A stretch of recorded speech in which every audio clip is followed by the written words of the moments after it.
오늘 말씀 이사야서 55장 1절에서 13절까지 말씀입니다. 이사야서 55장 1절에서 13절까지 말씀, 우리 3절 한 구절 합독합니다. 3절입니다. 다 같이 읽습니다. 시작. 너희는 귀를 기울이고 내게로 나와 들으라. 그리하면 너희의 영혼이 살리라. 내가 너희를 위하여 영원한 언약을 맺으리니 곧 다윗에게 허락한 확실한 은혜이니라. 아멘. 오늘 제목이 영원히 사는 형통의 길이라는 제목으로 함께 은혜를 나누려고 합니다. 우리 구호 제창합니다. 1. 모든 영광 하나님께 돌립니다. 2. 오직 예수만이 길이요 진리요 생명입니다. 3. 성령님 환영합니다. 오셔서 다스려 주옵소서. 아멘.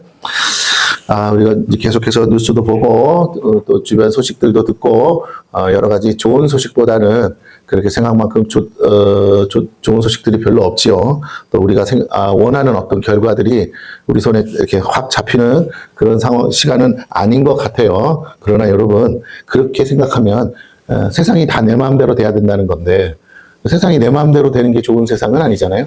그러니까 우리가 생각을 좀 한꺼풀 내려놓을 필요가 있습니다. 내가 원하는 세상이 되는 게 좋은 거냐, 아니면 정말 우리가 성도로서, 신앙인으로서 하나님이 원하시는 세상이 되는 게 좋은 거냐라는 것을 깨달았으면 좋겠어요. 하나님은 당장에도 뭔가를 하실 수 있겠죠. 기적과 이적과 능력을 행하시는 분이니까 없는 것도 당장에 만들어내실 수 있는 분인 건 맞습니다. 그러나 하나님이 그렇게 안 하신다는 것도 또한 사실이잖아요. 그래서 제가 늘 말씀드리는 것은 하나님은 세상 가운데서는 상식적으로 일을 하신다라는 거예요. 그러면 하나님이 상식적으로 일하신다는 것에는 시간과 공간적인 제약도 따라온다라는 겁니다. 하나님이 거기에 묶여 있다라는 말이 아니라 우리를 위해서 어쩔 수 없이 시간과 공간적으로 제약 가운데서 일하신다라는 겁니다. 그러니까 하나님이 못 하시는 건 없어요. 그러나 갑자기 눈앞에서 뭔가가 막 생겨버리면 여러분 같으면 놀라지 않겠어요? 그래서 우리가 하는 모든 일들 속에 하나님이 상식적으로 일하신다는 거, 그리고 그것은 때로는 시간이 걸린다는 거, 그리고 우리가 있는 환경과 공간의 제약을 받는다는 것을 반드시 여러분이 먼저 이해하셨으면 좋겠어요. 우리가 현실을 살고 있는데 자꾸 마치 이런 거 있잖아요. 하늘나라에 사는 것처럼 발을 떼고 공중에 이렇게 붕붕 떠다니는 것처럼 신앙생활하면 다 실패할 수밖에 없어요. 저도 그것을 수차례 또 배우고 있어요. 기도하는 사람이다 보니까 기도하면 다 될 것 같아요. 기도하면 당장 될 것 같아요. 기도하면 하나님이 금방 응답하실 것 같아요. 희한해요. 어떤 경우에는 하나님이 하나님 자신의 영광을 위해서 우리에게 또 일을 행하시기 위해서 즉각적으로 일하시는 것도 있어요. 그런데 대부분 우리가 아는 정말 99% 대부분은 우리가 알고 있는 상식선에서 다 일을 하신다. 현실적인 세계 속에서 일하신다. 그러므로 여러분 좀 우리가 상식과 현실을 직시하시고 내가 어떻게 사는 것이 가장 합당한 삶인지 우리가 깨닫는 지혜가 우리 모두에게 있기를 축원합니다. 할렐루야. 예, 옆 사람에게 해주세요. 지혜가 있기를 바랍니다. 네, 진짜로 얼굴 보고 시작. 지혜가 있기를 바랍니다. 예, 지혜가 필요해요. 이 세상 사는데 하나님이 주고 싶은 게 지혜입니다. 그런데 성경에 지혜의 근본은 뭐다? 여호와를 경외하는 것이다 라고 했습니다. 여호와를 경외하는 것이다. 그러니까 지혜는 있어요. 그런데 그 지혜는 내가 배워서 생기는 게 아니에요. 내가 누군가를 따라가서 생기는 것도 아닙니다. 지혜라는 어떤 것이 있는데 그것이 내게 주어져야 돼요. 주어져야 돼요. 그것은 지혜는 여러분 지식이 아니고 마음이에요. 마음. 사람들이 자꾸 지혜를 지식으로 생각해요. 지식이 필요해요. 지식이 많을수록 조금 더 지혜로운 삶을 살기가 유리해지는 건 맞아요. 유리한 거지 그 사람이 지혜가 있다라는 말은 아니에요. 여러분 많이 안다고 그 사람이 지혜로운 건 아닙니다. 그래서 지혜로운 사람, 국민학교도 못 나온 사람들 중에도 지혜로운 사람이 얼마나 많은지 몰라요. 세상 가운데 정말 사회적으로 성공하고 똑똑한 분들 중에 우리가 생각하는 것만큼 그렇게 많이 배우고 많은 지식을 가지지 않고도 정말 우리가 부러워할 만한 성공을 이룬 사람들이 많습니다. 근데 그분들의 얘기를 가만히 들여다보면 그 사람들이 지혜롭다는 거예요. 생각하지 말아야 될 것을 생각하지 않고 생각해야 될 것만 생각하는 거예요. 이게 중요해요. 우리가 좀 그런 부분은 좀 배울 필요가 있어요. 왜냐하면 나는 생각하지 말아야 될 걸 너무 많이 생각하고 생각해야 될 걸 생각하지 않아서 우리가 자꾸 실패하고 우리가 미련하게 살고 있는 것이 사실이기 때문에 그렇습니다. 세상 사는 사람도 그런 사람들의 그런 생각들을 배우고 들으면서 지혜를 얻거든요. 그러니까 그 사람이 알고 있는 것을 알고 싶은 게 아니고 그 사람이 어떻게 저렇게 생각할 수 있는가를 배우는 거예요. 그 마음을 배우는 거예요. 여러분, 지혜는 다시 말씀드립니다. 지혜는 마음이에요. 지혜로운 마음이 있어야 돼요. 그러면 무엇을 할 수 있느냐? 올바른 선택을 할 수가 있어요. 아까 먼저 서두에 말한 것처럼 지혜가 뭐라고요? 여호와를 경외하는 것이다 그랬어요.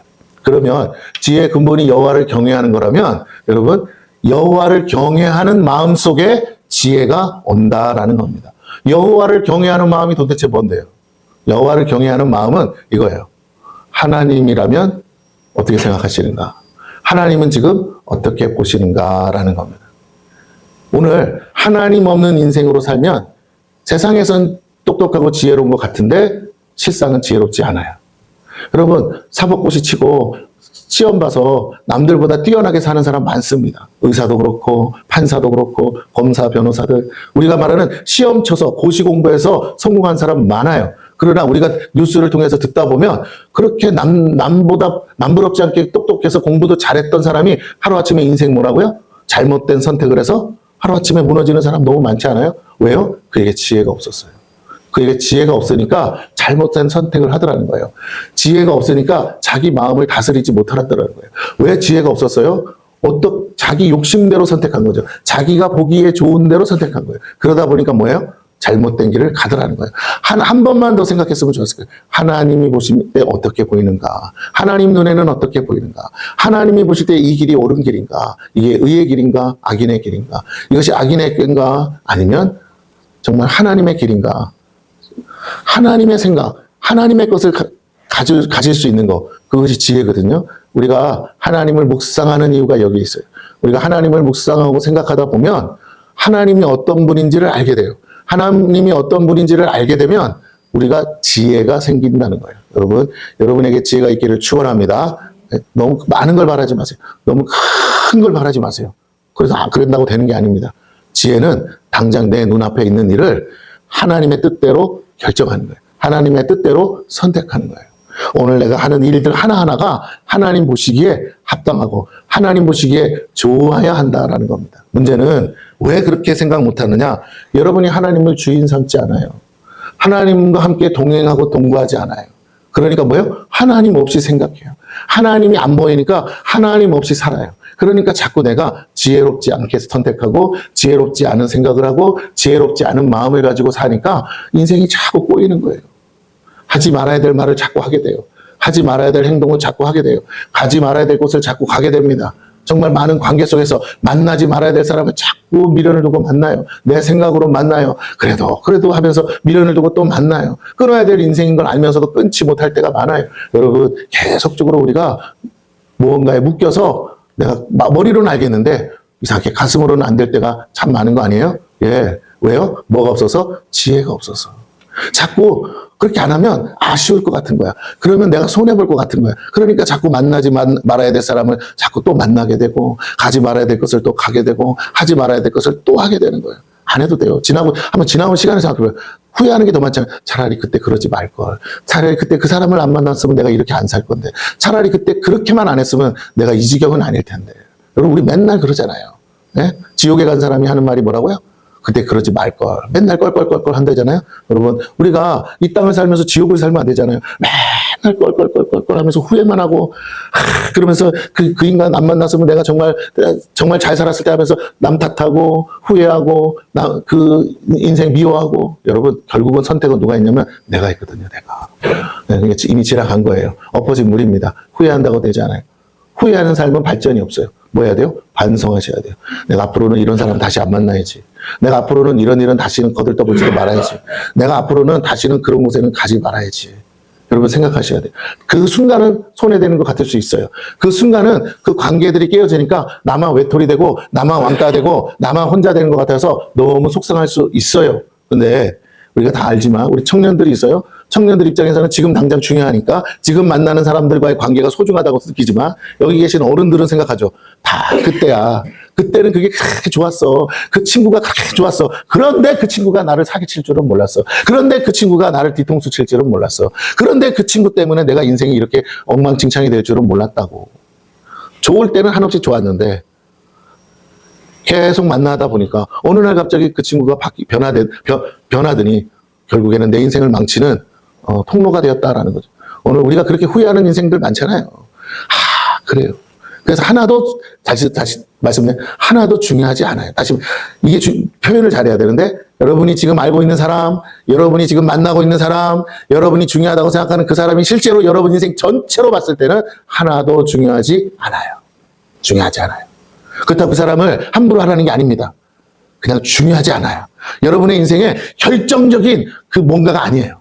그러니까 그렇게 중요하게 생각하지 마세요. 할렐루야. 네. 여기 서 있는 저도 여러분에게 결정적으로 중요한 사람은 아닐 수 있어요. 그렇게 쓰임받기는 바라지만 항상 그런 건 아니잖아요. 그렇다면 오늘 저와 여러분이 한 번 더 깊이 생각해 봐야 돼요. 내 인생에 가장 중요한 게 그럼 뭐야? 예. 오늘 하나님이 이 본문의 말씀을 통해서 그 말씀을 영원히 사는 형통의 길이 있어요. 근데 자꾸만 우리가 육신이 사는 형통의 길만을 추구하고 산다는 겁니다. 여러분, 그러면 진짜 망합니다. 왜? 사단이 우리가 천국 갈 백성인 걸 알기 때문에 어떻게든 지옥으로 끌고 가고 싶어서 여러분의 눈을 가리고 여러분의 귀를 가려서 여러분이 아무리 결심하고 아무리 결단하고 아무리 꼼꼼히 따져서 생각해도 넘어질 수밖에 없는 함정을 파놓고 있다는 거예요. 다른 사람들이 말해줘요. 야, 저 좀 이상한데? 근데 저 이상해. 나는 절대적인 믿음이 막 생기는 거야. 여러분, 그러면 속은 거예요. 여러분이 절대적으로 믿을 만한 사람, 그 마음이 온다고요? 저 친구는 안 그래. 저 친구는 그런 사람 아니야. 아니요, 여러분. 부모도 잘못 만나면 인생 망가져요. 그잖아요. 이번에 뉴스에 나온 사람 봐. 자기 자식 죽이고 마누라 죽이려다가. 근데 뭐라고요? 자기는 왜 안 죽었다고요? 네, 그 소리 듣고 진짜 우리 사모님이랑 기가 차가지고 자기가 자기 목숨 끊으면 지옥 갈까봐 안 죽었대. 교회 다니는 사람이라는 거야. 먹고 살기 힘들어서 그렇게 죽음을 선택했는데 자식과 아내는 누가 죽인 거라. 내가 죽인 거니까 천국 갔을 거고 자기는 왜 못 죽었어요? 자기는 내가 이렇게 죽으면 지옥 갈까봐 못 죽었다는 거예요. 여러분, 교회 다닌다고 답이 아니에요. 하나님의 지혜가 하나님의 마음이 오지 않으면 소망이 없어요. 소망이 없으면 교회를 다녀도 그럴 수 있어요. 이상한 생각을 가질 수 있어요. 이상한 선택을 할 수 있어요. 뭐 그래요. 그 사람 말대로 그 자식과 그 아내는 천국 갔을는지 모르지만 그 사람이 제대로 살지는 알 수가 없죠. 예, 본인은 지옥 가기 싫어서 그랬다는데 누구 탓을 하겠어요. 그게 나일 수도 있는데. 그래서 여러분, 우리가 그런 사람 되지 않기 위해서, 그런 뉴스거리가 되지 않기 위해서 지금 이 시간 여러분이 바른 생각을 갖기를 축원합니다. 할렐루야. 아멘.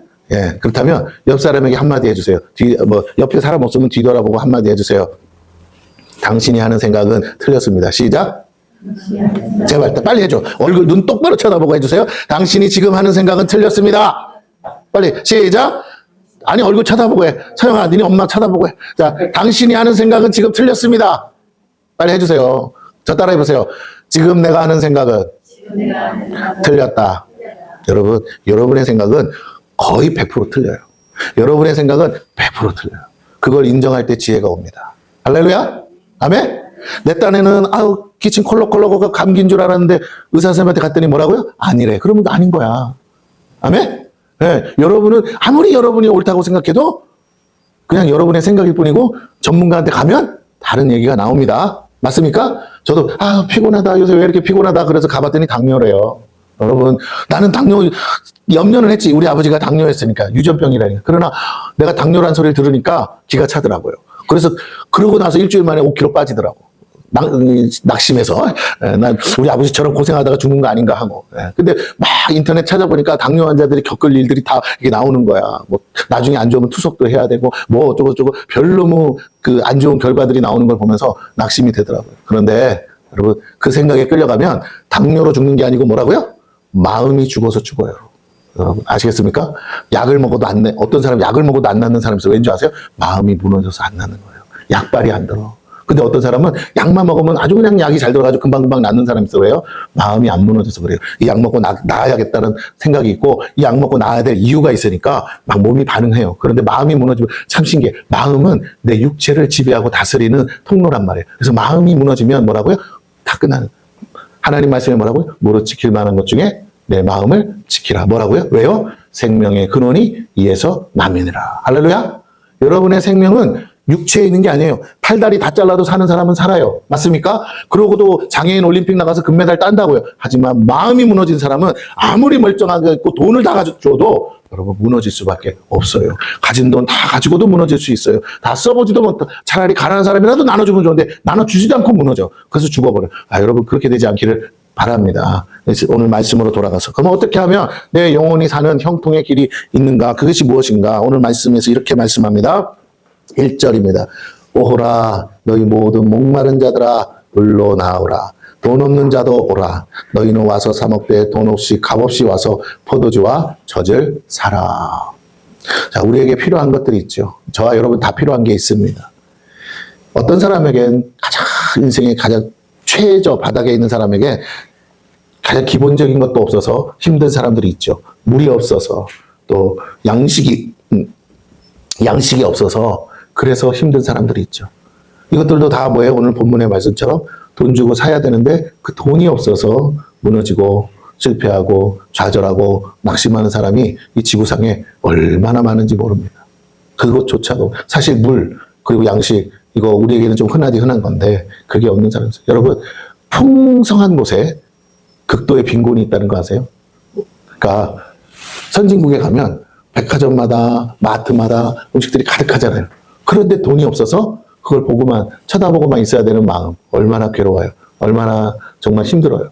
근데 우리 가끔 보면 그런 아이들이 뭐 유튜브 같은 데 광고로 나오더라고요. 배고파요. 그러면서 왜 할머니랑 사는데 아무것도 없어. 집에 양식이 없어. 냉장고가 텅텅 비어서. 그래서 배고파서 물로 배 채우는 지금도 그런 아이가 있다는 거예요. 여러분. 그런 아이들이 지금도 학교에 다니는 아이들이 많이 있습니다. 이것이 없어서 힘들어. 물론 도와줘야 되고 이런 문제들을 해결해야죠. 복지의 사각지대에 있는 사람들도 참으로 많은 것 같아요. 그런데 오늘 주님이 뭐라고 하시느냐. 그 너희의 필요를 채워주신대요. 무엇으로? 돈도 없어도 값을 지불하지 않아도 주시겠다고 약속하십니다. 여러분 얼마나 좋아요. 하나님이 우리의 모든 필요를 채워주시겠다는 약속입니다. 돈 없이 값 없이 와서 뭐라고요? 포도주와 젖을 사라. 여러분 물을 먹을 수 있어요. 물을 마실 수 있어요. 포도주와 젖을 먹을 수 있습니다. 그럼 뭐예요? 죽지는 않는 거죠. 맞습니까? 하나님이 첫 번째 뭐라고 하세요? 죽지 마. 죽지 마. 그냥 포기하지 마. 낙심하지 마. 절망하지 마. 내가 도와줄게. 라고 지금 말씀하시는 거예요. 우리는 물 양식을 고민하는 게 아니죠. 우리에게도 돈이 지금 필요한데, 저거 하려면 돈이 좀 있어야 되고, 이거 하려면 돈이 있어야 되고, 돈 하기 싫어도 여러분 이 현실을 살면 돈 안 할 수가 없잖아요. 돈이 좋다 나쁘다의 문제가 아니라 필요가 있기 때문에 돈 할 수밖에 없는 거 아니겠어요? 예. 주중에 어느 목사님 간증을 들었는데 목사님이 참 가난해가지고 와이프랑 자식들 정말 굶는 목사인데도 자식들 굶고 와이프가 굶는 걸 보면서 마음이 막 무너지더래요. 하나님 왜 이런가요? 예. 그러면서 막 무너지는 그런 때가 있었다는 거죠. 그 시간을 어떻게 해야 돼? 극복해야죠. 뭘로? 믿음으로 극복해야 되는데 그게 쉽지 않아요. 어떻게 믿음이 생깁니까? 믿음은 들음에서, 들음은 그리스도의 말씀이라.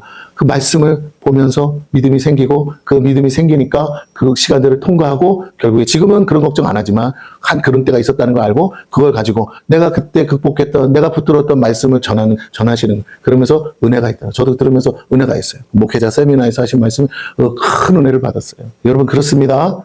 오늘 우리에게 필요한 게 있는데 우리가 필요한 거, 육신적으로 필요한 거, 돈도 필요하고 뭐도 필요하고 내가 저거 돈 주고 사야 되는데 저거 꼭 있어야 되는 그거. 근데 돈이 없어서 그렇다는 거. 그런데 어떤 사람은 돈을 벌 기회도 없잖아요. 돈을 벌 수 있는 환경도 아니고 돈을 벌 수 있는 형편도 아니어서 그래서 그 취할 수 없는 상황. 얼마나 힘들겠어요. 마음이 무너지겠습니까? 근데도 오늘 주님이 말씀하시는 하나님이 말씀하시는 거 내가 너의 사정 안다 그러세요. 너 돈 없는 거 안다. 그런데 걱정하지 마라. 돈이 없어도 할 수 있어. 돈이 없어도 내가 너에게 그것을 채워줄 거야. 예. 그러면서 하시는 말씀이 뭐라고 그래요? 물로 나오라. 물로. 목마른 사람이 여러분 물이 나한테 옵니까? 내가 물로 나가는 거죠. 그렇죠? 물로 나오라. 그 다음에 또 뭐라고요? 돈 없는 자도 오라. 와서 사 먹되 돈 없이 값없이 와서 뭐라고요? 포도주와 젖을 사라. 그럼 사러 가야 돼. 그런데 이 말씀이 진짜 나한테 돈을 주시겠다는 거. 아니, 근데 분명히 말하잖아요. 돈 준다는 말 없어요. 오히려 돈 없이 값없이 사 먹으라고 하세요. 어떻게, 여러분, 앞뒤 말이 문맥이 안 맞잖아요. 문장이 일치가 안 하잖아요. 돈 없이 값없이 어떻게 삽니까? 뭘로 사라는 거예요? 아니, 돈 주고 사는 거지. 돈 없이 어떻게, 그건 공짜로 받는 거잖아요. 근데 그걸 어떻게 산다고 말할 수 있느냐는 거예요. 이게 다 정답이 있어요. 여러분, 돈 없이 값없이 사본 적 있으세요? 인생 살면서 돈 없이 값없이 사본 경험이 있어야 돼요. 그 경험이 있는 사람이어야만 이 말씀이 이해가 돼요. 어떻게 돈 없이 값없이 살 수 있어요? 쉬워요. 다른 사람이 내 대신 돈을 지불해 주면 되는 거예요. 오늘 이 말씀은 하나님이 내 대신 값을 지불하셨다는 거예요. 이미 너를 위해서 모든 값을 지불하였다. 너가 굳이 돈 들고 안 가도 다 내가 지불했다. 그러니 넌 걱정하지 말고 믿음으로 내가 너의 모든 것 필요를 다 채울 것을 믿고 내가 다 값을 지불했으니 너는 믿음으로 가서 살아. 돈 없이 값없이 살아 그러세요. 사실 말은 쉬운데 실제로 그렇게 가게 가가지고 편의점 가가지고 우리 하나님이 집을 다 하셨대요 그러고 물건 사올 사람은 없잖아요. 예, 이 말은 그런 말은 아닌 거야. 그럼 뭘까? 자 보세요. 2절로 갑니다. 너희가 어찌하여 시작이 좀 부정적이죠? 어찌하여 양식이 아닌 것을 위하여 은을 달아주며 배부르게 하지 못할 것을 위하여 수고하느냐. 여기까지. 양식이 아닌 것을 위하여 뭐라고요? 값을 지불한 거죠. 은을 달아주고 배부르게, 은이라는 건 그 당시 통용되는 우리가 말하는 이 화폐잖아요. 은을 달아주며 배부르게 하지 못할 것을 위하여 수고하느냐 그랬어요. 여기에 말은요. 자 보세요. 양식. 그런데 그 양식이 뭐라고? 나를 배부르게 하지 못한대요. 그 말은 뭐예요? 먹고 나면 나중에 되면 또 배고파요? 안 고파요? 또 배고프다는 거죠. 네. 이 말은 어떤 말과 연관되냐면 예수님이 사마리아 여인을 만났을 때와 동일한 멘트예요. 무슨 말이냐? 매일같이 물을 들어와도 이 여인은 뭐라고요? 목마른 인생이야. 계속 물 들어와야 돼. 그런데 사람 많은 때는 못 들어와. 사람이 아무도 없을 때, 땡볕에, 한낮에, 보통 이 광야에, 사막에 사는 사람들은 그때는 정오에는 뭘 합니까? 예, 오침을 하거든요. 그냥 자야 되지. 천막천원 돼서. 예, 근데 그 시간에 물 들어갔다는 거죠. 남들이 없는 시간에, 왜? 남들과 눈이 마주치면 안 되니까, 남들과 접촉하면 안 될 사정이 있었으니까, 우리가 잘 알듯이 예수님이 지적하셨죠. 뭐라고? 너에게는 이미 남편 5이 있고, 지금도 한 사람 있는데, 동거남이 있다. 그러셨어요. 그러니까 이 여인이 놀라 자빠지는 거죠. 그런데 뭐라고 하냐? 네가 먹는 물은 뭐라고? 목마르려니와 내가 주는 물은 뭐라고요? 목마르지 않는다. 그리고 네 배에서 넘쳐난다. 그러셨어요. 실제로 예수님은 그 여인에게 진짜 물은 뭐라고요? 떠달라고 그랬어요. 그런데 예수님이 하신 말씀은 내가 주는 물은 또 따로 있대. 근데 그 물을 마시면 목마르지 않는데 그럼 우리 입장에서 이렇게 생각할 수 있잖아요. 그럼 너나 드세요. 왜 나한테 떠달라고 그래? 그런데 그 물은 그 물이 아닌 거야. 예수님의 육신을 적실 물은 이 우물물이야. 하지만 이 여인의 마음을 적실 물은 그 물이 아닌 거예요. 그 생수가 그 마음을 적실, 마음을 목마르지 아니하게 할 물을 예수님은 갖고 계셨고 그 생수를 그 여인에게 주신 줄로 믿습니다. 할렐루야. 예. 사마리아 여인이 예수님과 대화하는 순간에 그 모든 것이 쫙 해결이 됐어요. 이 여인도 느낌상 알아요. 그물. 남편 얘기 해버리니까 이제 알아들은 거야. 선지자 소리다. 내가 어떻게 해야 될까? 막 그러면서 이제 영적인 얘기를 막 하기 시작해. 내가 이 문제 해결하려고 하나님 앞에까지 갔는데 이상하게 저 유대인들 말로는 예루살렘으로 와야 되는데 나는 사마리아 여인이라 예루살렘 성전에는 못 들어가고요. 우리 조상들은 여기서 예배 드리라는데 여기서 예배 드리면 아무 소용 없다는데 나 어디로 갑니까? 했을 때 주님이 하신 말씀. 저기도 말고 저기도 말고 아버지께 예배할 때가 오나니 바로 이때라 그러시면서 뭐라고요? 신령과 진정으로 예배하는 자를 하나님은 찾으신다. 여러분 중요합니다. 하나님 마음에 합하지 않으면 예루살렘 성전에 올라간다고 예배를 드리는 것이 아니에요. 예루살렘 성전에 올라가도 하나님 못 만나면 말짱 도루묵이죠. 맞습니까? 예. 굳이 말하자면 여러분 화려하게 지어진 성전이 우리나라에 얼마나 많습니까? 그런데 사람의 눈으로 보면 마치 거기 하나님 계신 것 같아요. 하지만 오늘 내가 만날 하나님을 못 만나면 그 큰 성전이 나에게 무슨 도움이 되냐고요. 맞습니까? 예. 오히려 그지같이 아주 허름하게 지은 교회가 있어. 목사님 혼자 산모님이랑 둘이 예배드려. 그래도 거기 갔더니 뭐라고요? 내가 만날 하나님을 만났다면 나는 그 교회를 다닐 뿐만 아니라 하나님의 역사로 내 문제가 해결된다면 그보다 좋은 건 없지요. 할렐루야. 네, 저 큰 대형 교회를 가도 내 질고를 해결할 수가 없고 목사님도 안 만나죠. 그런데 여기 조그만 교회 갔더니 목사님 기도해 줬는데 그 자리에서 나와버렸어. 그러면 어디로 가야겠어요? 하나님 계신 곳 가야 되지 않겠어요? 그러니까 하나님이 큰 교회든 작은 교회든 다 다루고 계신 거 아니겠습니까? 중요합니다. 오늘 우리의 신앙생활은 하나님이 중심이 되고 하나님이 초점이 돼야 돼요. 내가 하나님 만나는 곳에 있으면 되는 거예요. 할렐루야. 예. 아니, 사람들이 뭐라고는 상관없어. 남들이 뭐라고는 상관없어. 나는 내 하나님을 만날 수 있으면 돼요. 여러분의 집이 좋아서 들어갑니까? 내 가족이 있으니까 들어가지. 맞죠? 그래요, 안 그래요? 예. 그런데 자꾸만, 우리 집 그지 같아. 난 안 가기 싫어. 이건 말이 안 되죠. 엄마, 아버지가 있으면 뭐라고요? 그지 같아도 들어가는 거야. 내 사랑하는 가족이 있고 사랑하는 곳이 내가 그 가족들과 사랑을 나눌 수 있는 곳이니까 행복한 곳이에요. 내가 만나고 싶은 사람이 있는 곳이라고요. 그러니까 나는 그 집으로 들어가는 거예요. 남들이 뭐라고 말건 간에. 오늘 우리가 인생을 사는 데 있어서 이 마음이 제대로 안 되면요. 지혜롭지 않아요. 지혜로운 선택을 할 수가 없는 거예요. 그래서 망하는 거예요. 다시 말씀드립니다. 오늘 뭐라고요? 여기 뭐라고 하십니까? 어찌 양식 아닌 것을 위하여 배부르지 못할 것을 위하여 은을 달아주고 수고하느냐. 이건 육신의 양식을 말하는 거예요. 아무리 채워도 끝이 없어요. 예. 그런데 그 다음에 뭐라고 하시느냐? 예수님이 하신 말씀처럼 하세요. 뭐라고? 내가 주는 양식이 있어. 내가 주는 게 있다고 그건 너를 배부르게도 하고 목마르지 않게도 하고 너에게 만족을 줄 수 있는 게 있는데 그것이 영적인 양식이 있다라고 하세요. 그 양식이 채워지지 않으면 네가 아무리 돈을 쌓아놓고 있어도 네가 아무리 많은 것을 다 가질 수 있어도 만족함이 없어서 너는 여전히 목마르고 너는 그것 때문에 어쩌면 낙심할 수도 있다라는 거예요. 그러면서 하시는 말씀이 내게 듣고 들을지어다. 그러면 하나님, 내가 정말 은을 달아주고 내가 정말 수고해야 될 양식이 뭡니까? 하나님께 들으래요. 하나님께 그 비밀을 알려주실 수 있답니다. 오늘 이것이 저와 여러분이 가져야 될 핵심이에요. 오늘 말씀의 핵심입니다. 뭐예요? 영원히 사는 형통의 길이 뭡니까? 주님께 나아가 듣고 듣는 것이. 다른 말로 하나님의 말씀을 들을 때 우리가 하나님의 지혜를 얻을 수 있어요. 왜? 지혜는 하나님께밖에 없습니다. 그러면 그 지혜는 하나님께로부터 나오는 거예요. 여호와를 경외한다는 게 뭐예요? 하나님께 순종하고 하나님의 말씀에 복종하는 거 아닙니까? 그래야 하나님이 제가 나를 경외하는구나 알죠. 그렇다면 똑같아요. 오늘 하나님의 음성, 하나님의 말씀을 듣는 저와 여러분이 되기를 축원합니다. 마음을 활짝 열어야 돼. 나 저거 다 알아. 이렇게 하면 안 돼요. 아는 얘기라도 마음을 열고 여러분이 겸손하게 다시 들어야 돼요. 들을 끼가 있는 자가 승리하는 자인 줄 믿으시기를 바랍니다. 네, 주님이 7 교회를 향해서 말씀하신 게 뭐예요? 귀 있는 자는 성령이 교회들에게 하시는 말씀을 들을지.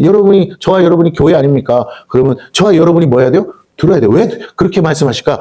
주님은 머리시고 우리는 그 몸과 지체라고 그랬어요. 몸과 지체가 뭐 해야 된다고요? 머리 대신 주님의 말씀을 들어야 될 줄로 믿습니다. 할렐루야.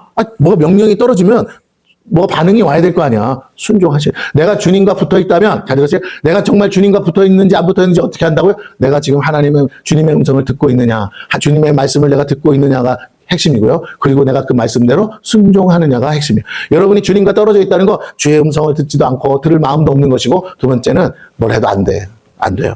여전히 목말라요. 여전히 배고파요. 여전히 아무리 채워도 여러분의 인생은 아무것도 여러분을 기쁘게 할 수 없다는 겁니다. 그러면서 하나님이 이렇게 말씀하세요. 내게 듣고 들을지어다. 그리하면, 여러분 이럴 땐 줄을 쳐야 돼. 내가 듣고 들으면 영원히 사는데 그리하면 너희가 좋은 것을 먹을 것이며. 누가? 내 입장에서 좋은 것을 먹는데요. 근데 하나님 보시기에도 좋은 거예요. 너희 자신들이 기름진 것으로 즐거움을 얻으리라. 예, 우리의 삶을 기름지게 할 것이 있다는 겁니다. 그것을 하나님은 알고 계시고 그것을 주시고 싶어요. 여러분. 정말 내가 먹어야 될 걸 먹어야 되는데 오만 것 다 때려 넣으면요. 병나요. 여러분 의사가 진찰해서 약을 조제해주면 그것만 먹어야 돼. 근데 내가 반의사가 돼가지고 이것도 좋다고 먹고 저것도 좋다고 먹다가 오히려 뭐라고요? 약 때문에 병이 더 만들어질 수 있습니다. 여러분 그러면 안 되죠. 나한테 꼭 필요한 것만 먹으면 된다고요. 오늘 그 말씀을 하시는 거예요. 너한테 꼭 필요한 거, 지금 가장 중요한 거, 그것은 나만 가지고 있는데 그럼 어떻게? 내게 나오라. 자, 이 말씀을 다시 말씀드립니다. 물이 필요한 사람은 뭐라고요? 물로 나오라. 양식이 필요한 사람은 뭐라고요? 양식 있는 곳에 와서 사서 먹어라. 그러면 이 말씀을 빗대어서 적용하면 뭡니까? 그 물도, 그 양식도 누가 가지고 계세요? 하나님이. 그러면 나는 어디로 와야 돼요? 여호와께로 돌아오라. 하나님께 나아가라. 여러분, 우리가 해야 할 일은, 정말 해야 할 일은 시간을 정해서 하나님 앞에 나아가시는 저와 여러분 되기를 축원합니다. 여러분의 시간과 여러분의 장소가 다른 거 다 내려놓고 하나님의 말씀을 듣고자 하나님의 말씀 앞에 무릎 꿇고 하나님께 귀를 기울이는 시간이 내 삶에 있어야 돼요. 이걸 큐티라고 합니다. 큐티를 어떤 식으로 하느냐는 뭐 여러분 각자 알아서 하시는데 그 구별된 시간, 구별된 장소가 내 삶에 있어야 돼요. 그렇지 않으면요. 그것이 없어서 망하면 너무나 억울한 거예요. 하나님은 말씀해 주려고 준비하고 계신데 내가 들으러 오지를 않아요. 내가 들으려고 하지를 않아요. 그래가지고 어떻게 여러분 지혜로울 수 있고 형통한 삶을 살겠습니까? 오늘 주님이 말씀하세요. 네가 정말 형통하고 싶어? 그러면 내 앞에 와. 내가 하는 말 좀 들어. 그러면 이런 좋은 것을 줄게. 기름진 것을 너에게 채워줄게. 다른 말로 할게요. 내게 좋은 거, 기름진 거, 다시 육신의 것들, 그 만족하는 것들, 그거 네가 한 가지만 해주면 내가 다 줄 거야. 그게 뭐예요? 내게 와서 내 말을 들으라. 여러분 그의 나라와 의를 구하는 게 뭐예요? 주님 앞에 와서 주의 음성을 듣는 것인 줄로 믿습니다. 그 말씀을 주야로 묵상하는 자가 형통하리라. 시편 1편에 있는 말씀이잖아요. 그 율법의 말씀을 주야로 묵상하는 자가 형통. 아까 내가 그 목회자 세미나 때 그 목사님이 이진웅 목사님인데 그 목사님이 이 말씀 가지고 얘기하는데 묵상이라는 단어가 무슨 뜻인가? 원래 우리가 알고 있는 건 적은 소리로 읊조리다 이렇게 이제 알고 있거든요. 그런데 원문의 뜻을 들어가서 그 단어의 뜻을 살펴봤어요. 그 단어가 진짜 쓰이는 건 어떻게 쓰이는가? 해석은 그렇게 했는데 쓰이는 건 정말 어떻게 쓰이는가를 봤더니 여러분 그 어떻게 쓰이는 거냐면 사자가 먹이를 탁 움켜잡고 뭐 하는 거예요? 어르렁거리고 있는 거래요. 자, 사자가 짐승을 잡았어.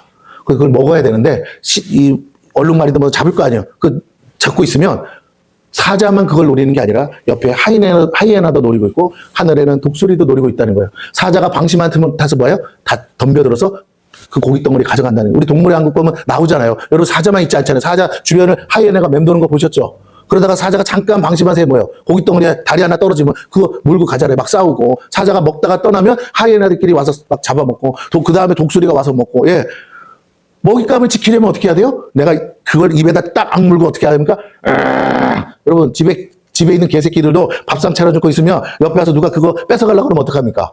탁 발 얹혀놓고 하잖아요. 주인한테도 그래. 지 배고픈데 집 앞 뺏어간다고. 개들끼리도 싸우잖아요. 여기다 밥 딱 차려주면 뭐라고요? 딱 가장 센 놈이 딱 가서 뭐라고 옆에 오지도 못해 이렇게 하잖아요.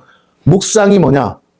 주님의 말씀, 생명의 말씀, 축복의 말씀을 빼앗기지 않으려고 하고 으르렁거리고 있는 거래요. 사탄이 우리에게 그 여호와의 말씀, 나를 살리고 나를 복주고 나를 형통케 하는 그 말씀을 주셨는데 그것을 사단이 어느 순간에 방심한 틈을 타고 뺏어갈 수 있는데 뺏기지 않으려면 정신 차리고 하면서 사주 경계를 해야 한다는 거예요, 여러분. 그게 묵상이라는 단어. 언제까지요? 하루 종일. 그래서 뭐라고요? 주야라고 합니다. 주야로 뭐라고요? 묵상하는. 주야로 그 너의 먹잇감 되는 그거 말씀을 뺏기지 않으려고 지키는 그 상태. 그게 묵상이랍니다.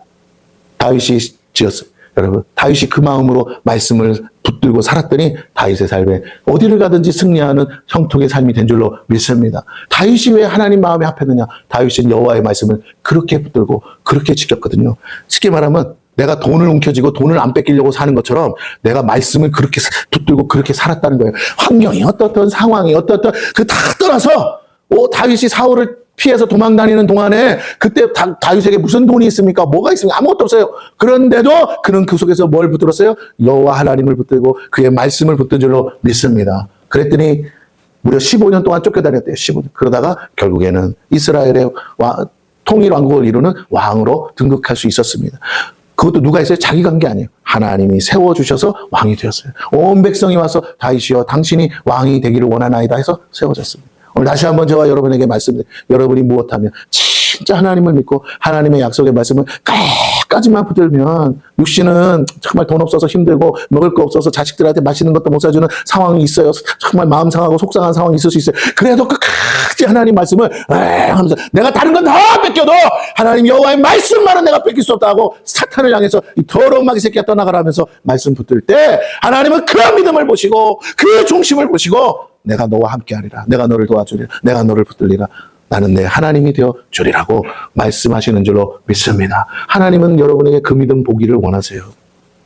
3절에 똑같이 다시 말합니다. 너희는 귀를 기울이고 내게로 나와 들으라. 이제는 아예 대놓고 구체적으로 말해요. 못 알아듣냐? 귀를 기울이고 내게로 나와. 그리고 내가 하는 말 좀 들어. 그게 형통이야. 그리하면 너희의 뭐가 산다고요? 영혼이 살리라. 아하! 지금까지 말씀하신 게 육신의 양식이 아니고 영혼의 양식이었구나. 내 마음의 양식이었구나. 여러분, 세상 사람도 마음의 양식이라고 그래서 좋은 훌륭한 사람들이 쓴 묵상집 이런 거 보면서 자기 마음을 길키잖아요. 성공한 사람들 보니까 누구 책을 보고 자기가 도전받았고 어떤 사람 뭐 글을 보고 자기가 일어섰다 하잖아요. 무너졌던 마음이. 하물며 우리의 영혼을 책임지시는 하나님의 말씀, 생명의 말씀을 우리가 붙들며 뭐가 무섭겠어요? 뭐가 두렵겠어요? 뭐가 문제겠어요? 오늘 하나님이 말씀하시는 거예요. 하도 답답해서 뭐라고? 제발 너희들 정신 차려라. 이스라엘 백성들아 정신 차려라. 내게로 나와. 어디로 나옵니까? 여러분, 이스라엘이 하나님 앞에 간다 그러면 어디로 갔을까요?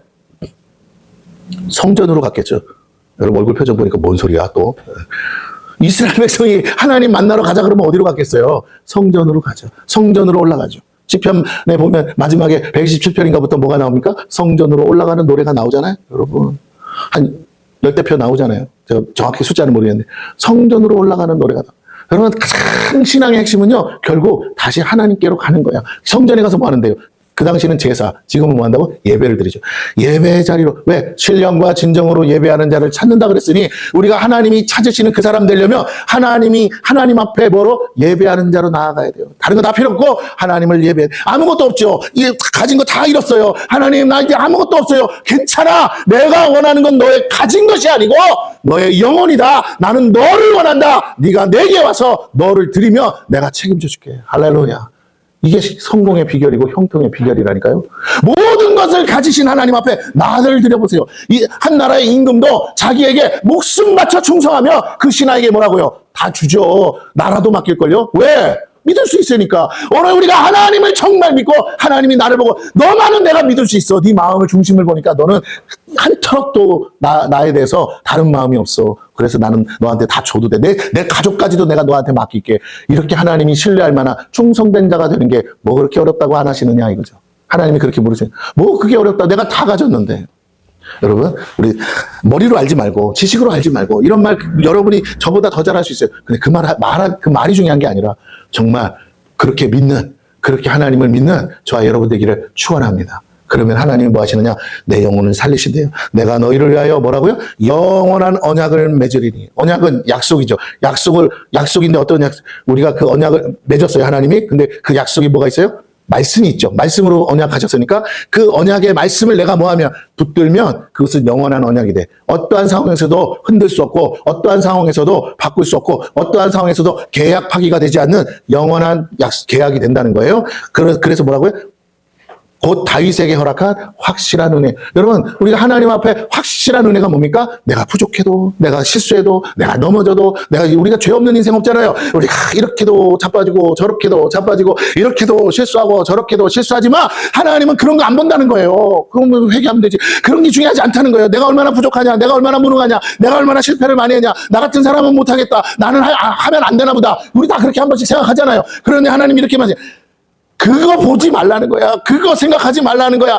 그렇게 해서 되는 게 아니라는 거야. 네가 보는 부러워하는 그 형통하는 사람들은 그 단계 넘어갔어. 그래서 그 사람들이 왜 형통했냐면 그들은 더 이상 자신을 바라보지 않는다. 세상 사람 말고요. 그 믿음의 사람들이 왜 지금 갑자기 잘 되는 줄 알아? 그들은 더 이상 자기를 바라보지 않아. 내가 어떠한 수준의 어떠한 사람이라도 상관없어. 그런 나를 들어 사용하실 수 있고 그런 나를 구속하실 수 있고 그런 나를 구원하실 수 있고 그럼에도 불구하고 얼마든지 신실하셔서 당신의 약속을 지키시는 하나님을 바라보기 때문에 되는 거야. 여러분 이스라엘 백성이 출애굽할 때 이스라엘 백성이 의로웠습니까? 아니죠. 우리가 잘 알잖아요. 성경 내내 40년 동안 내내 틈만 나면 뭐예요? 불평, 불만, 원망 다 하잖아요. 그래도 하나님은 당신의 약속을 지켰어요. 그렇죠? 지켰어요. 홍해 앞에서 원망하는데도 하나님은 묵묵히 모세가 믿음의 사람이 순종했더니 홍해가 갈라. 많은 사람이 필요한 게 아니었어요. 믿음의 사람 모세 한 사람만 있으면 홍해는 갈라질 수 있었어요. 오늘 저와 여러분이 그 믿음의 사람 되기를 축원합니다. 여러분 우리가 주의 일을 하는데 자꾸 많은 것을 이게 없어서 저게 없어서 그런 소리 하지 마세요. 그런 건 의미가 없어요. 여러분에게 정말 하나님이 하실 수 있다는 믿음이 있느냐, 하나님은 그 믿음이 있느냐, 그 겨자씨만한 믿음만 있어도 산을 옮길 수 있다고 약속하신 줄로 믿습니다. 끝까지 믿는 믿음이 있어야 돼요. 그 영원한 언약을 붙들 때 우리에게 확실한 은혜로 허락하신다고 했어요. 허락한 확실한 은혜잖아요. 허락한 확실한 은혜. 하나님이요, 우리가 기도하면요, 어떤 때 들어주는데 어떤 때 안 들어주는 이유는 내가 하나님의 약속을 정말 믿고 하는 기도인지, 아니면 내가 열심히 해서 하나님 나 이렇게 사정사정합니다, 이렇게 간절히 말합니다, 나 이렇게 절박한데 하나님 안 들어주실래요? 나 자신에게 의지해서 드리는 기도에는 하나님이 아무리 기도를 세게 해도 안 들어줘요. 근데 내가 어린아이 같이 정말 잠깐 지나가는 말이라도 내가 하나님, 저 하나님만 믿을래요, 하나님밖에 없어요, 나 하나님 하실 줄 믿습니다, 해주실 거죠? 아멘 하고 믿음으로 간 기도에는 하나님이 응답하시더라는 거예요. 기도를 간절하게 하지 말라는 게 아니라 정말 여러분 우리가 믿음으로 기도해야 될 줄로 믿습니다. 믿음으로 안 하는 기도를 뭐하러 시간 낭비하면서 기도하느냐는 거예요. 여러분이 하소연할 데가 없어서 하나님 앞에 하소연, 예, 하나님도 들으세요. 사랑하시니까. 그리고 뭐 하시느냐? 그 마음 바꾸라고 위로하세요. 할렐루야. 뭐 왜 위로하신지 아세요? 알았어. 그만 울어. 알았어. 네 사정 알고 있어. 그만. 숨 넘어간다. 진정해. 알았다고. 마음 다시 추스리고. 그래. 그러면서 하시는 말이에요. 내가 여기 있잖아. 내가 너와 함께 하잖아. 그거 알려주려고 뭐라고요? 오셔서 위로의 말씀을 주시고 여러분을 성령으로 감동하시긴 해요. 근데 잘 들으세요? 그렇게 해서는 응답이 안 돼. 위로 받았으면 정신 차려야 돼. 아, 잠깐만. 나는 정말 하나님 계신가 하고 했는데 정말 하나님이 계시다면 나 이렇게 하실 수 있어요? 근데 진짜 오셔서 위로를 주셨다면 이제는 뭐 하셔야 돼요? 하나님 나와 함께 하시는 거 맞구나. 하나님이 내 음성 들으시는 것도 맞구나. 내 신음소리에 응답하셨구나. 그렇다면 나의 하나님이 약속하신 대로 응답하시겠구나. 할렐루야! 하나님 내가 이제 믿습니다. 하나님 내가 이제 믿습니다. 내 기도에 응답하실 하나님을 믿습니다. 할렐루야! 내가 이제 얼굴에 수심을 다 지우고 내가 이제 하산하겠습니다. 하나님 역사하여 주옵소서. 한나가 통곡하며 기도했다가 엘리 제사장의 응답을 하나님의 음성으로 듣고 수심이 가득했던 얼굴로 왔다가 뭐라고요? 술 취한 사람처럼 기도하다가 다 얼굴을 접고 그 응답 바로 내려갔더니 하나님이 사무엘을 주신 줄로 믿습니다. 사무엘만 주시지 않았어요. 그 외에도 자녀들을 주셨어요. 한나는 약속대로 사무엘을 하나님께 드렸습니다. 여러분 우리가 하나님을 정말 믿어야 돼요. 말로만 믿는 척하지 말고 진심으로 하나님을 믿는 저와 여러분 되기를 축원합니다. 4절부터 다시 봅니다. 이제 중요합니다. 보라 내가 그를 그렇게 믿는 다윗을 어떻게 하셨다고요? 확실한 은혜를 주셨는데 내가 그를 만민에게 증인으로 세웠고. 무슨 증인? 다윗과 맺은 언약이 영원한 언약이고 그 다윗이 믿는 하나님이 진짜 하나님이라는 것을 증거하는 증인으로 세우세요. 다윗을 보면요, 보잘것없어요. 저게 어떻게 골리앗을 때려잡냐? 그런데 골리앗을 때려잡았다고요. 하나님이 다윗과 함께 하셨다는 것을 다윗을 통해 다윗의 물맷돌에 함께 하셔서 역사해 주신 줄로 믿습니다. 할렐루야. 저와 여러분이 어떤 사람이냐는 중요하지 않아요. 내가 어떤 모습으로냐도 형편은 내가 공부도 못해서 학위도 없고 나는 배운 것도 없어서 이래가지고 내가 뭘 할 수 있느냐? 아니에요. 내가 건강이 없어서 그것도 아니라고요. 하나님을 믿으세요. 그러면요 하나님이 길을 여십니다. 하나님이 도울 자를 붙여주십니다. 하나님이 새 일을 행하십니다. 하나님을 온전히 믿고 거머리처럼 딱 하나님께 붙어있는 사람에게 뭐라고요? 그래, 네가 이 마음만 변하지 않으면 내가 끝까지 너를 도와줄게. 어떻게? 만민에게 너를 통해서 너의 하나님이 진짜 하나님이라는 걸 내가 너의 삶으로 증명해 줄게. 만민의 인도자와 명령자로 삼아나니. 예, 그렇습니다.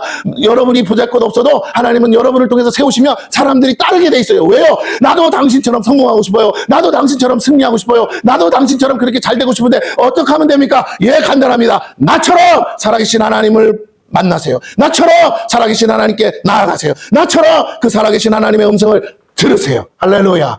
그 말씀을 믿으면 무슨 일이 목에 칼이 들어와도 하나님이 하신다고 믿으면 하나님이 저처럼 당신도 그렇게 세워주실 줄로 믿습니다. 할렐루야. 예. 5절 봅니다. 여러분 다윗에게 가장 큰 적은 골리앗이 아니에요. 블레셋 군대가 아니라고요. 다윗에게는요 그건 당연히 싸워야 될 적이에요.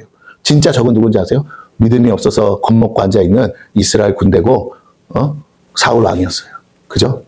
만약에 사울 왕이 진짜 믿음이 없어서 다윗에게 나가서 싸우라는 말 안 했으면 골리앗을 때려잡을 기회는 없었겠죠.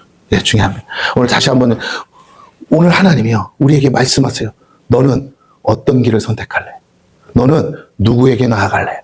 자, 그러면서 이렇게 말합니다. 보라, 내가 알지 못하는 나라를 내가 부를 것입니다. 오늘 여러분이 가보지 않은 나라 가볼 수 있어요. 여러분이 알지 못하는 나라를 여러분이 알게 된대요. 너를 알지 못하는 나라가 내게로 달려온대요. 예, 사람들이 달려오는 거. 나라가 달려온다는 게 아니라 나라의 사람들이 달려오는 거겠죠. 왜? 내가 가진 것을 그들도 갖고 싶어서. 예, 그것이 뭐예요? 생수니까. 그것이 정말 배부르게 하는 진짜 양식이니까 그것을 얻고 싶어서 온다는 겁니다.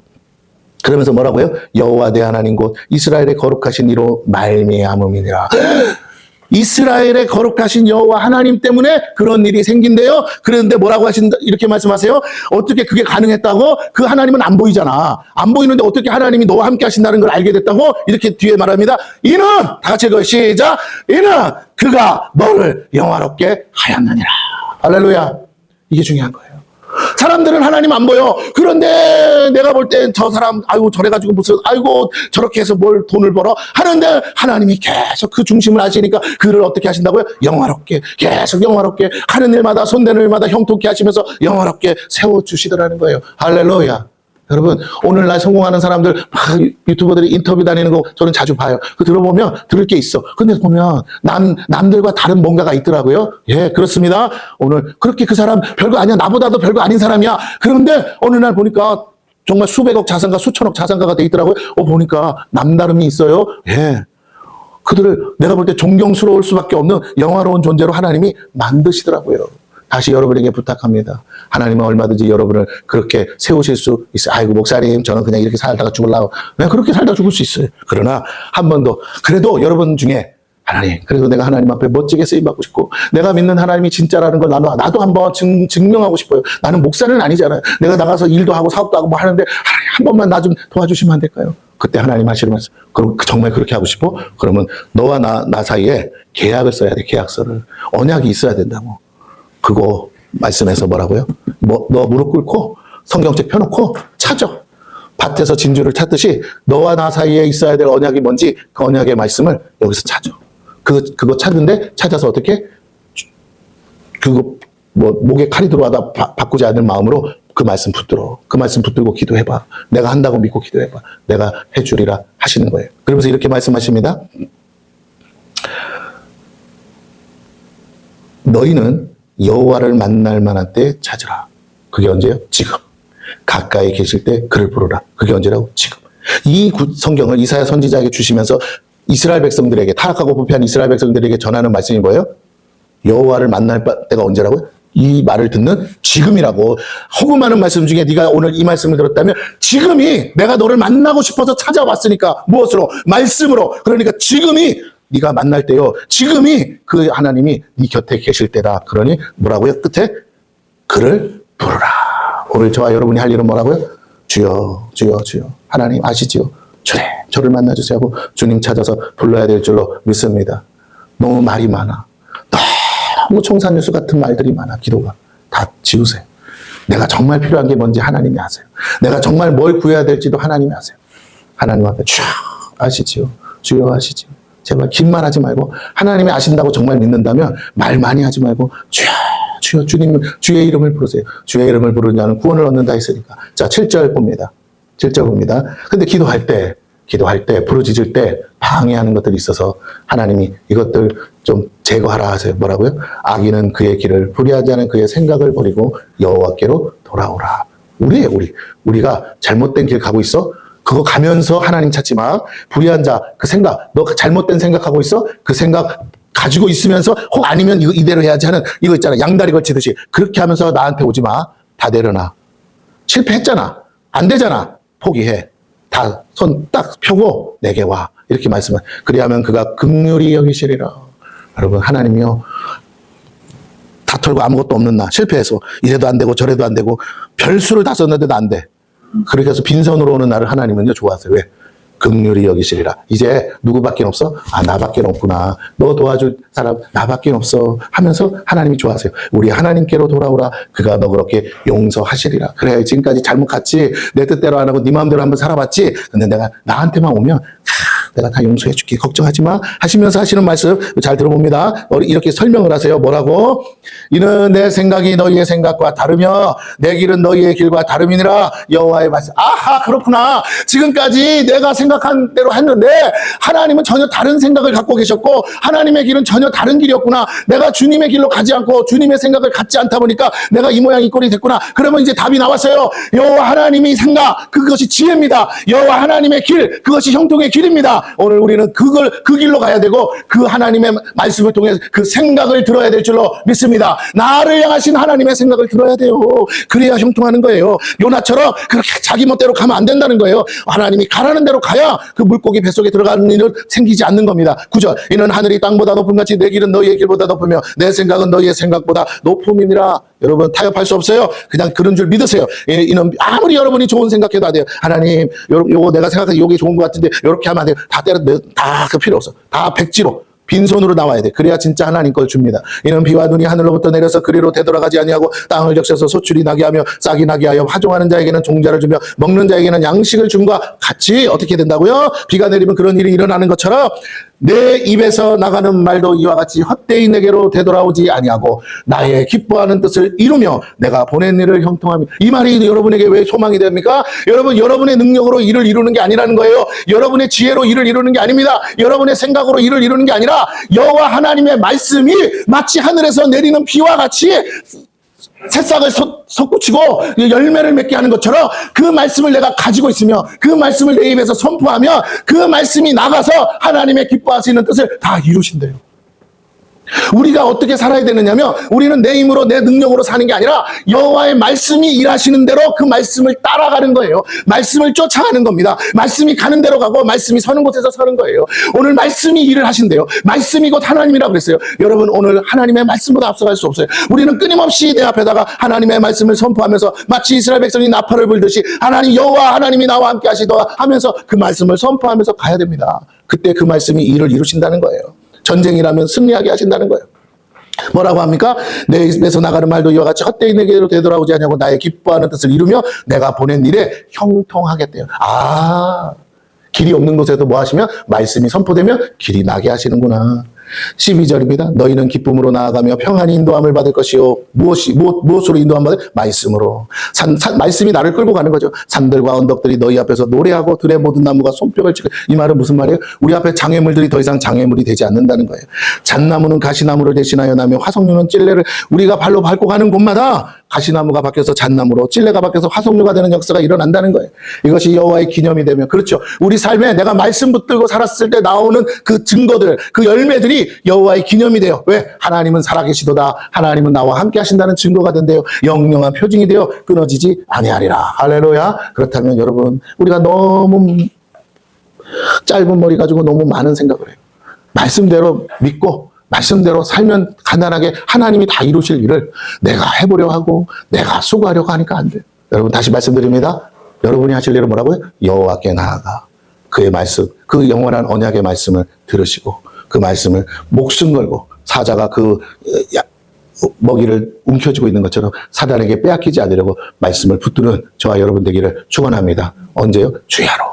그 일이 이루어질 때까지 그 말씀 놓치지 말고 끝까지 붙들고 낙심도 하지 말고 절망도 하지 말고 그냥 하나님이 하실 거야. 난 하나님 하실 거라고 믿어. 난 하나님을 믿습니다. 어차피 난 능력 없어요. 난 힘 없어요. 내 방법 다 써봤어요. 내 미천도 다 떨어졌어요. 나는 이제 빈손이요. 내가 붙든 건 이 말씀밖에 없습니다. 그러니 하나님이 일을 이루어 주셔서 나를 영화롭게 하셔서 나를 세워서 나를 통해서 나의 하나님이 진짜 하나님이라고 내게 보여주시고 내가 그 하나님을 자랑할 수 있게 그 하나님께 영광 돌릴 수 있게 나를 세워달라고 기도하시는 저와 여러분 되기를 축원합니다.